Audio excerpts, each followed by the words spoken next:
Entre 1764 y 1767, Chibudan se convirtió en el escenario de una película de terror. Un animal desconocido comenzó a atacar salvajemente a los habitantes de una región francesa, hasta el punto de que el rey se vio obligado a enviar tropas. A día de hoy, la ciencia aún no sabe qué clase de criatura hizo realidad a lo grande el mito del hombre lobo. Todo comenzó el 30 de junio de 1764. Una joven de 14 años llamada Jean Boulet apareció muerta cerca de Upax, una pequeña aldea en la región histórica de Chibudan. Jean había sido degollada y su cuerpo parcialmente devorado por algún tipo de animal.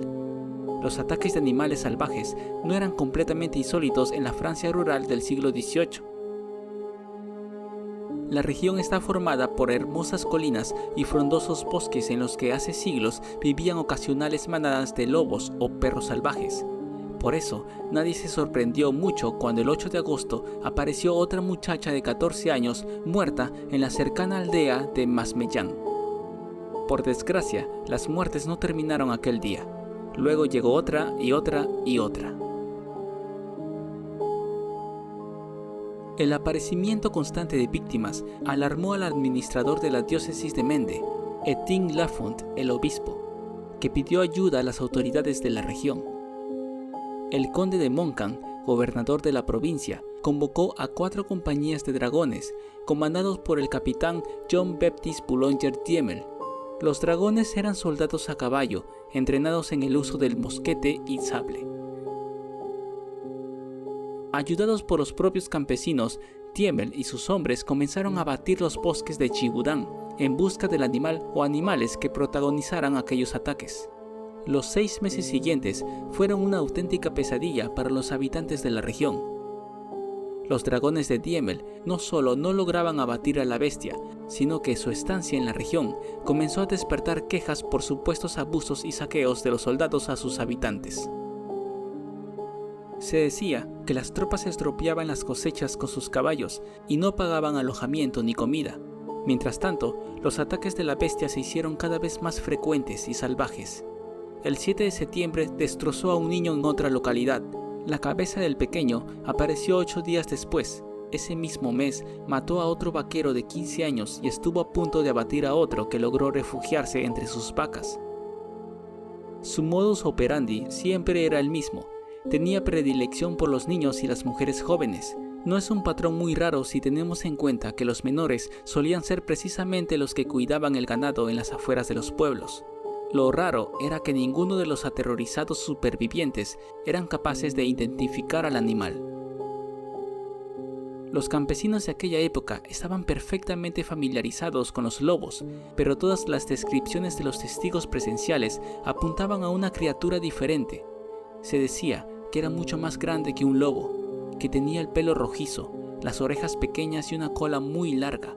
Los relatos de cazadores que habían visto al animal también aseguraban que era excepcionalmente inteligente y taimado para ser un simple lobo, y que cazaba balanzándose sobre sus presas, golpeándolas con las garras, algo que definitivamente no hacen los lobos. También cazaba a plena luz del día e incluso cerca de las granjas. A medida que entraba el invierno, los ataques se hicieron cada vez más frecuentes y crueles. Más víctimas aparecieron decapitadas, y la resistencia de la bestia a su captura no hizo más que incrementar su leyenda. Se decía que podía incorporarse sobre sus patas traseras y estar en varios lugares a la vez. Varios cazadores de buena reputación aseguraban haberla alcanzado con sus disparos con poco o ningún efecto. Solo en los últimos 15 días de diciembre, la bestia masacró a 5 personas en diferentes puntos de la región.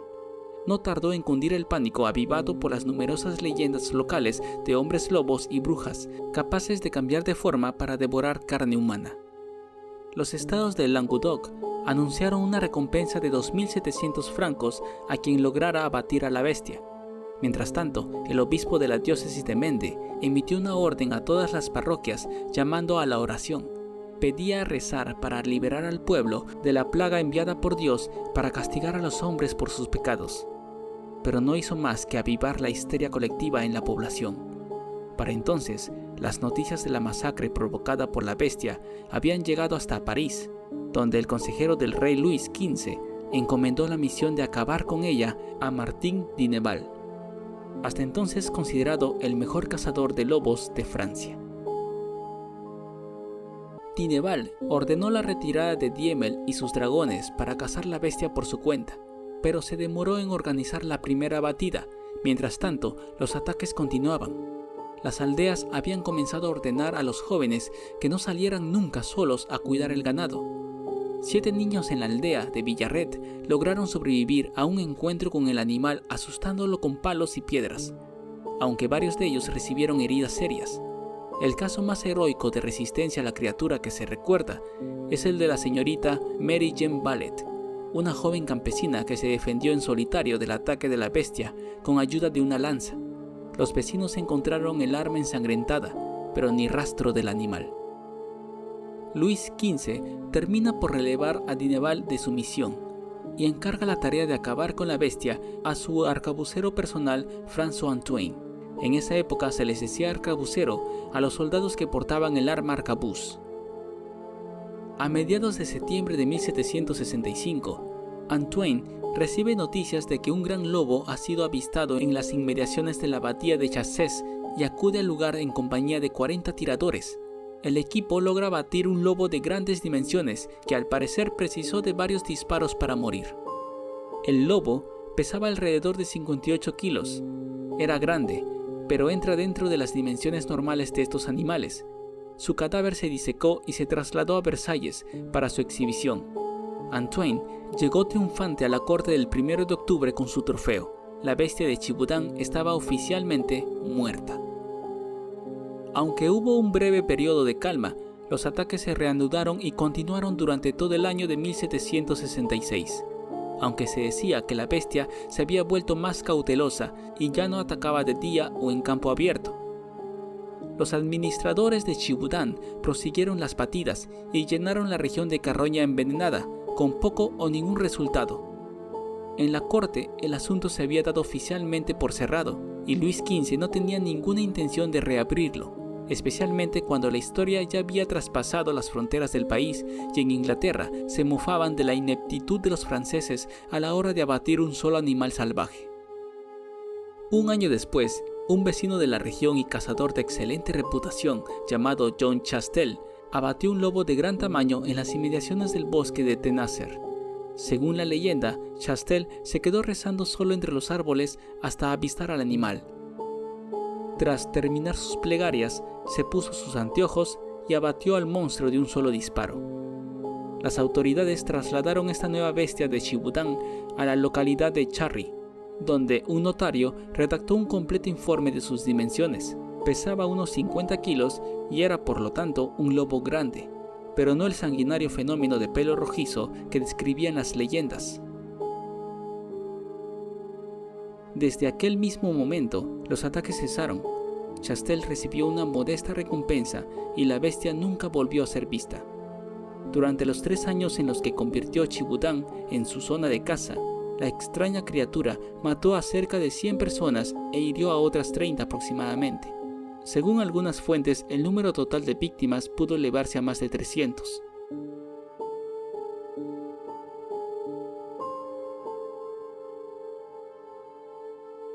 Para el historiador J. Smith, la bestia nunca existió. Su nacimiento es el producto de un notable caso de ataques de lobos e histeria colectiva, avivado por la prensa y las autoridades. En 1764, Francia era un desastre, perdió gran parte de sus colonias y la crisis económica anunciaba tiempos de hambre y pobreza. En ese contexto, el caso de la bestia de Chiboudan era perfecto para entretener a la opinión pública y elevar su orgullo patrio. En cuanto a las muertes reales, para Smith son perfectamente atribuibles a un gran número de infestación de lobos. Ahora bien, el problema con la bestia de Chiboudan, y lo que hace el caso tan fascinante 2 siglos después, es que hay demasiados detalles que no encajan con la idea de que detrás de los ataques había uno o varios lobos. En el año 2002, el Dr. John Linnell coordinó un exhaustivo estudio que recopilaba los ataques de lobos a seres humanos en los últimos siglos. El informe tiene un apartado dedicado especialmente a la bestia de Chibudán. En él, descarta la idea de que se tratara de lobos rabiosos porque hubo muchas víctimas de ataques que sobrevivieron a los mismos con vida y después no murieron por la enfermedad. Por otra parte, cuando se trata de ataques de lobos a seres humanos, la mayoría suceden con niños menores de 10 años. En Chibudán, sin embargo, el patrón de ataques a adultos es 6 veces superior a lo normal. Todos los relatos provenientes de testigos presenciales describen un animal que poco tienen que ver con un lobo. La bestia tenía predilección por atacar a campo abierto, mordiendo el cuello de sus víctimas y golpeándolas con las garras. Todos esos detalles encajan perfectamente con un animal muy diferente como por ejemplo un león. Los leones no eran algo completamente desconocido en la Francia del siglo XVIII, pero los campesinos solo sabían de ellos por relatos e ilustraciones. Nunca habían visto uno en vivo. La predilección del león por cazar de día, a campo abierto y saltar sobre sus víctimas también encaja con el modus operandi de la bestia. Pero, ¿qué hacía un león en la campiña francesa del siglo XV? ¿Era un león fugado? Pero entonces, ¿por qué las víctimas aparecían decapitadas y desnudas? ¿Y si fue un asesino en serie? A día de hoy, se sigue sin saber a ciencia cierta qué fue lo que acechaba entre los bosques de Chibudán. Es toda una leyenda y seguirá inspirando relatos durante muchos siglos más. Pero la pregunta importante es, ¿qué opinas tú? Cuéntamelo en los comentarios. Te saluda tu amigo Edsen y gracias por ver mi video. Nos vemos hasta la próxima. Hasta luego.